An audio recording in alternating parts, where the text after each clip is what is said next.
Hello friends, welcome back to SRK channel. Once again, I would like to thank you so much. आपका बहुत बहुत धन्यवाद जो आपने इतना सारा प्यार दिया मेरी सारी वीडियोस को।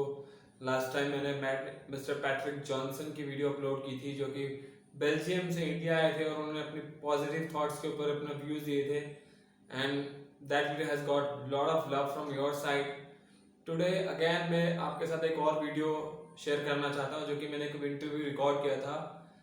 एक पर्सन आए थे Karen Ronsley from Ireland. From past 10 years he is living in India.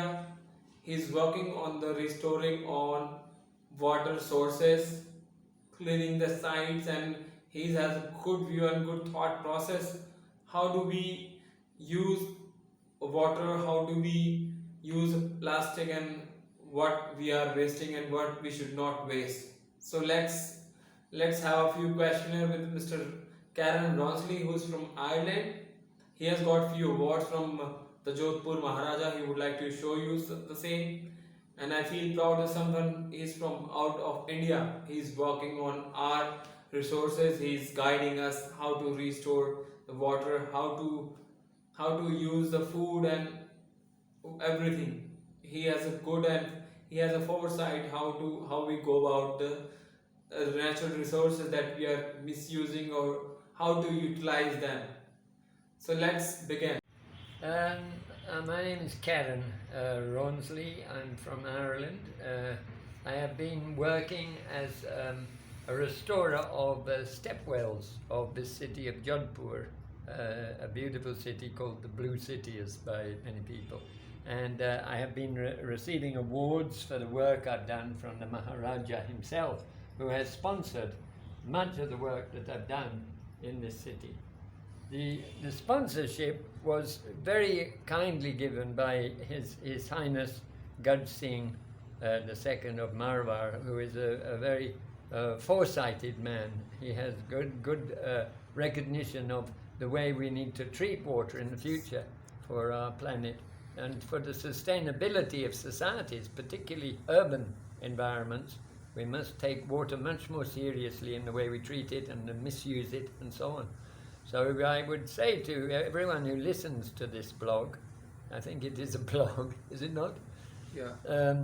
I would say that we need to recognize that we all are duty bound to take a look at the way we are living our lives, whether we're recycling the waste that we produce all the time by consumerist culture that we're involved in, whether we think about environmental matters like air quality for our children's sake, water quality, food quality, especially the abuse of food and the misuse of food, which is like soft drinks, which are very poisonous and being misused.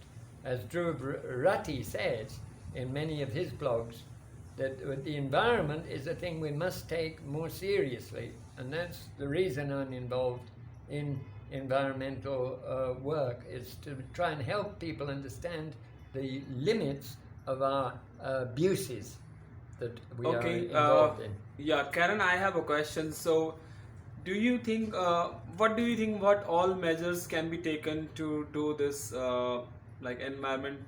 Can we, what we do to save the environmental hazard? We have to look at how we're living, basically. We have to look at the responses of the environment to the way we behave. We have to link ourselves to our environment. We're not separate from it, as many people now feel. We're not part of the environment. We're separating ourselves from the environment in which we need to live. This is a great mistake, because we come from the earth, we are made of the earth, the food we eat is from the earth. Everything we are part of, that is part of our bodies, part of our way of life, comes from nature. We have to accept that and understand that we are part of nature. Okay, we're not separate from it. Okay, how you are helping, or what steps you have taken to get out from this situation? I'm not a consumerist. I don't use petrol, very rarely use petrol. I walk or I ride a bicycle. I don't use a vehicle. I don't have a private vehicle at all, apart from a Luna, a super Luna, which I've never used because I can't afford the petrol. I live at the minimal level of consumerism that I can without actually starving. And that's sometimes quite difficult, but I believe it's necessary to show you can live within certain limits, and those limits are good for you. They're a discipline, they create positive thinking, they create creative thinking, so you can look at how to make your life good, but with minimal use of resources. Okay, how do you take plastics into daily use? Well, they can be turned into petrol. There is a process of turning plastic back into petrol, which is where it's come from originally. Do you prefer people using plastic? I think it's inevitable that we do use plastic, but we have to recycle it as much as possible, because some plastics are not recyclable, as Dhruv Rathi has said very clearly in some of his blogs. I follow Dhruv Rathi. I think he's my guru at the moment, because he is saying things that are very important for how we deal with recycling as a process in society. Plastic has entered our society at hundreds of different levels. It's all around us. It's on the walls. The paint we put on our walls is made of plastic.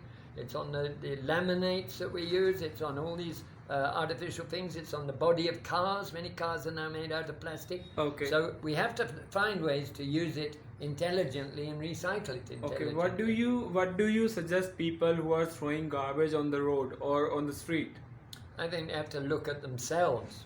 Are they just plain dumb? Are they not thinking about the results of what they do? Are they relying on the government to clear up the mess behind them? What is their attitude? And it depends on education. It depends on an attitude of mind, that we become aware of the side effects of how we behave. We have to become aware of our own behavior. Awareness is the secret.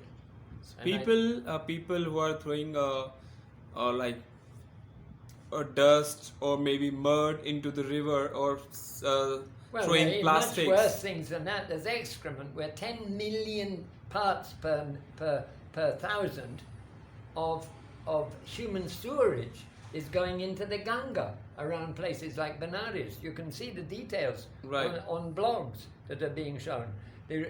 Now the Ganga has become one of the dirtiest rivers in Asia. And this is with people drinking this water, using it for agriculture. 500 million people, that's 500 million people drink and use the water every day of the Ganga. And that's a lot of people whose health is being affected. It's a by holy sewerage. water. It's a holy water called, like Ganga water is a holy water. All water is holy, inevitably. All water is the basis of life.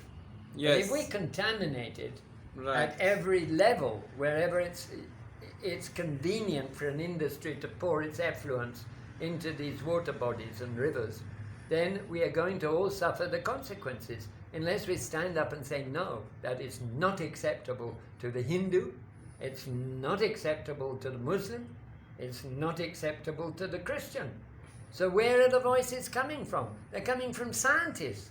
They're coming from people who come forward and beg you to think more about the quality of your way of life, the quality of the air, the quality of the water. Because our air is nearly the same. It's completely contaminated in the center of cities with hydrocarbon fumes and carbon dioxide. Everywhere you go, you are breathing contaminated and poisoned air, which is not good for the health. It's not good for our children. You know, if we think just about our children and the next generation that's coming on behind us, if we just think about them, let alone what we're going to die from, whether it'll be cancer or emphysema or some drug-induced illness or some chemical-induced illness, whether that's how we're going to die. Do we want that for our children? Do we want that for our children? We should all ask that question. It's quite a simple question, and we need to ask it. We need to ask it every day that we live out our lives in society. And that's why these issues are so important. Okay. So Caron, at the end I wanted to confirm with you, like what do you suggest people should do? I think first they need to sit down with their families and discuss these issues seriously as a matter of life and death. It's a matter of life and death. And people don't seem to want to realize that. We all ignore death. We all say death doesn't come to us. We're going to live eternally. But the reality is everything that is born dies. Everything. Right. And even our society is going to die at some point. And it may Okay. be on the way to it already at the moment. So we have to ask, what can we do to make a sustainable way of living possible? How are we going to do it?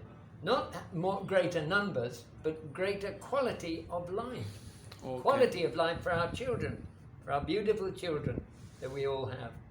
You know, those children deserve a beautiful life. They deserve a happy life, a chemical-free life, a life which our grandparents probably had to some extent, which we are now losing. And we're losing it because we haven't realized how serious the situation is. Right. So at the end, what I understood, Karen. So if we are talking to our family, then we get to know what is important and how to do it and what not to do in terms of saving planet Earth or saving water. We can't save planet Earth. We can't even save ourselves. Right. So we certainly can't save planet Earth. Planet Earth might try and save itself from us, but it certainly can't save. We can't save the planet. We can only save ourselves. First we need to save ourselves, and the planet eventually it is going to be saved because everybody. The planet will go on inevitably. It has its great cycles, and those cycles will continue for millions and hundreds of millions of years, hopefully. Yeah. But our lives are very short, and in that very short time that we have, we better make the right choices. Because if we make the wrong ones, it's our children that are impacted by that. Okay. It's our very lifeblood, our own families, our own loved ones, our parents, our mother, father, sisters and brothers. They're the people who are finally impacted by a bad way of life. That is a mistaken way of life of consumerism. Consumerism is not why we're here on this planet. Right. We are here so we can wake up to how we treat the Mother Earth that has gifted us life. Okay. That is why we're here on Earth. Yeah. It is a gift from the heavens, a gift from nature. Perfect. So thank you, Karen, for this wonderful thought on the things that are happening, and I'm sure people will look into it and people will think about it, and I'm sure we will have an improvement in our daily life just to improve the thing that we are doing, like contaminating the water or throwing garbage on the street or on the road itself.